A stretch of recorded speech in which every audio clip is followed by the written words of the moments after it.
What attracted me to Northwest Assistance Ministries was its uniqueness.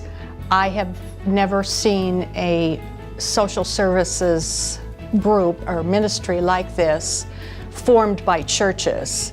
It just was very appealing to me.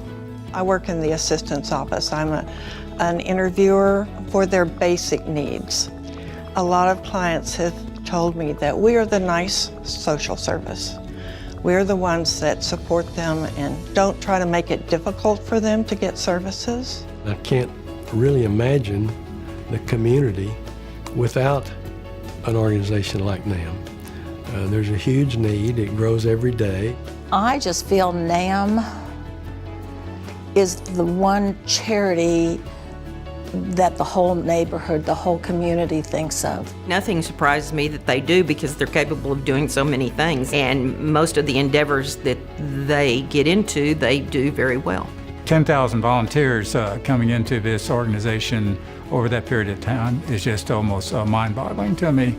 I think what keeps the volunteers coming back here in particular is NAM's mission of neighbors helping neighbors.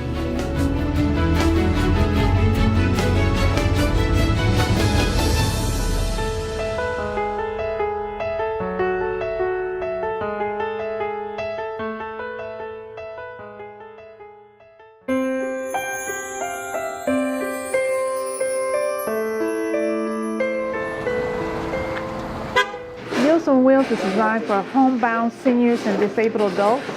Everything is brought to that senior by the volunteers. We're serving about 600 homebound seniors and disabled adults at NAM in our Meals on Wheels program, Monday through Saturday. We're like the post office. Rain, sleet, or snow, those meals must go out. We could not do this job without our dedicated volunteers. We have about 750 volunteers. We could utilize even more. My mother-in-law was a recipient of Meals on Wheels for several years, and she didn't look at the people that brought her the meals. She didn't look at them as just delivery people, drop-off. She looked at them as friends. Good morning. I guess it's just really the feeling of doing something for somebody who needs help. Oh, okay, I like it. What I like most is I like the people. They laugh, they smile.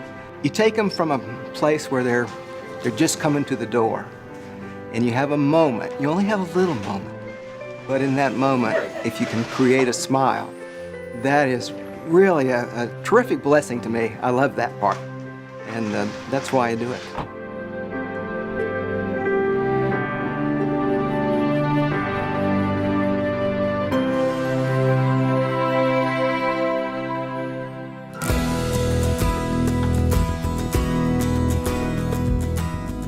The Emergency Basic Needs Department came together 35 years ago when a group of congregations came together and wanted to provide a service in the community.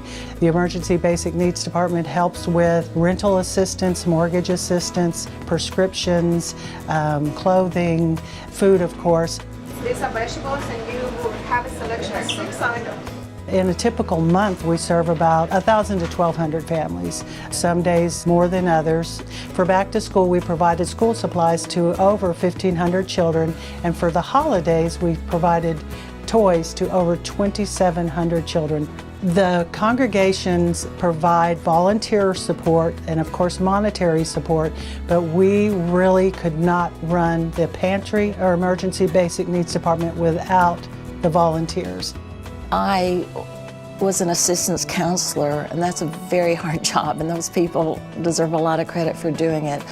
You want to have $100 bills in your pocket to hand them, but you know you can't do that. Our clients live month to month, and if anything happens, if somebody gets sick, if somebody loses a job, or if the car breaks down, they can't do it. They can't pay their rent, they can't pay their bills, and that's when they come to us.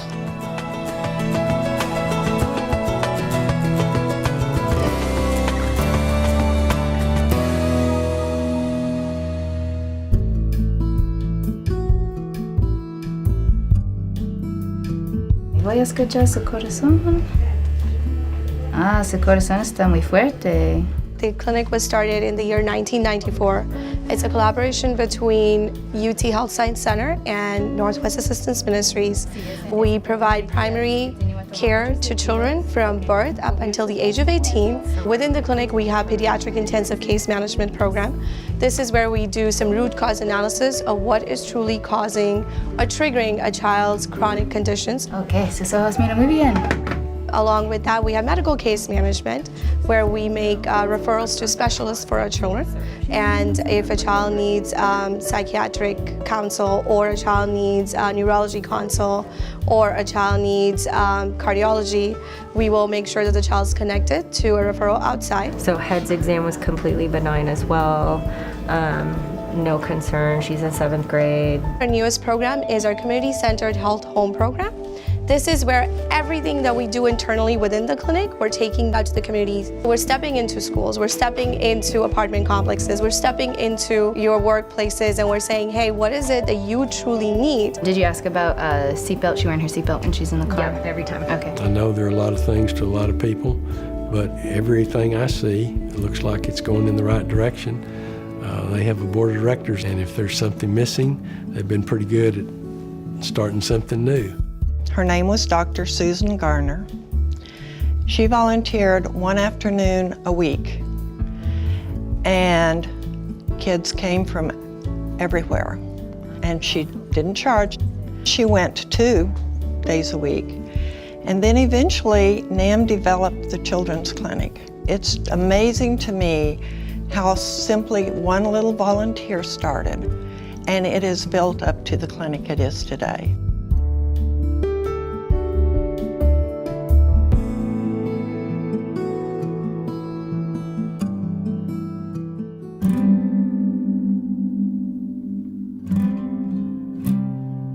At the time of the last abusive incident, what was your relationship to the abuser? Back in the early 90s, some of the volunteers that were working in the food pantry recognized that many of the clients who came back time after time for food were sporting bruises, or in some cases talking about domestic violence in their home. So they were trying to figure out what they could do to help. The volunteers took it upon themselves to figure out what kinds of services are traditionally offered to domestic violence victims and what funding might be available. Family Violence Center, how can I help you? If you talk about the calls that come in through the hotline, we get about 1,000 calls a month. Sometimes these are individuals looking to flee, sometimes they need information, sometimes they are someone that has a family member that's in trouble. Has your abuser ever threatened to kill you? Yes. When somebody comes to our door, basically they just have to say that they need help due to domestic violence or sexual assault. We do a full assessment with them, and then we kind of help lay out what their options might be. Here in the Family Violence Center, we do offer therapy, both in English and in Spanish. We also have other programs throughout NAM. I know that you spoke of needing assistance with food, and so we can definitely help you with that this morning. The Family Violence Center may be one of the easiest programs to access at NAM, mostly because we have a 24-hour-a-day, 7-day-a-week hotline, which can be accessed by anybody when they are in need of help. I think it's really great that they have the Women's Violence Center. I can't really imagine the community without an organization like NAM. There's a huge need. It grows every day. The challenge is, can you provide what's needed?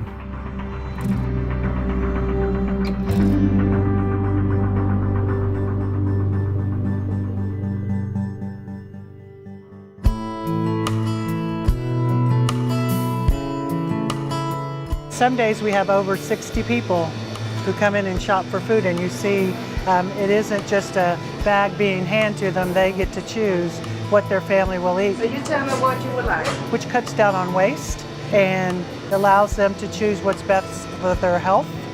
And the amount, of course, is going to feed them for about a week. It is a large amount. On busy days, sometimes it's difficult, but we try to keep these stocked up where the clients have more choices. When I first started in the late 80s, early 90s, the food pantry was in a closet. We had 4 desks that were bumping up to each other practically that we interviewed clients from. And from that, it has grown to this fantastic building. We started out with just a food pantry and a thrift store. and it has built up, and NAM has answered the needs every time that somebody has suggested something.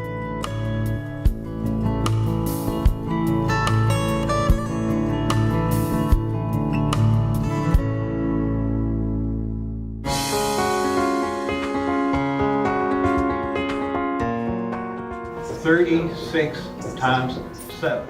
At the Learning Center at NAM, we have 2 basic missions, and one is adult education and the other is workforce development.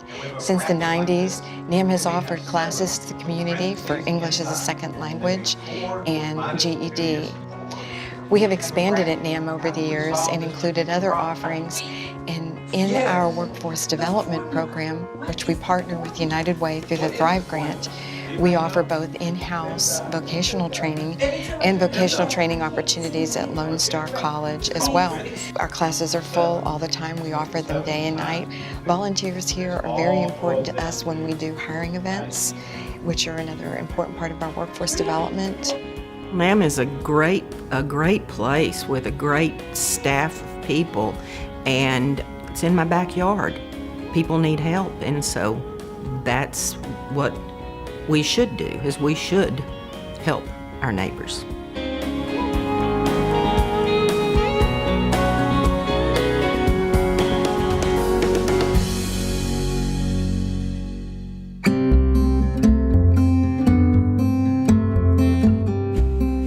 And 43. Bingo!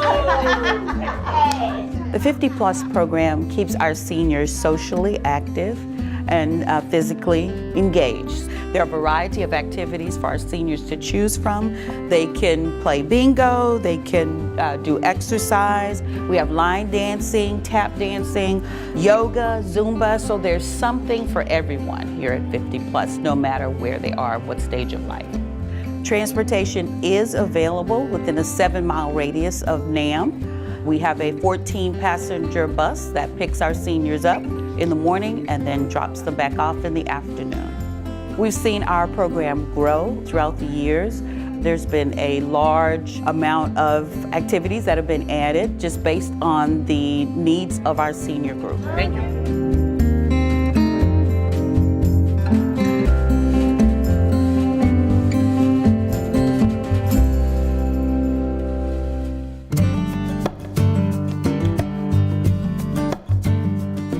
This is our new building. But in our previous building, we had a large overhead of having to rent the space. But we were able to eliminate that overhead, which allowed us to push that money over to family services. Our store set up more conducive to a retail environment where we've got clothing separated, furniture in the middle, housewares to the right, linens, and then accessories and light appliances and whatnot in the back. Now it flows much easier. It comes in the back door and goes right to the floor. So we're able to get it to the customers faster. A lot of our effort comes from the volunteer work group. We could not do this without them. As you can see, there's so many facets within the store here that no one small group of people could handle doing it all by themselves.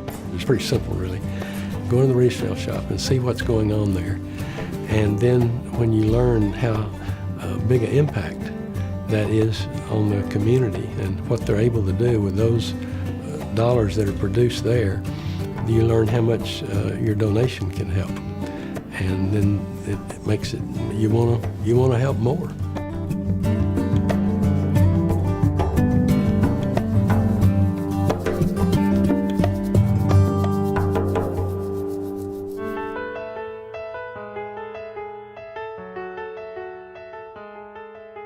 If you give $1 to NAM, somewhere around 90 cents is going to get to the people, to serve the people, to get to the people that need it. That's not a top-heavy organization.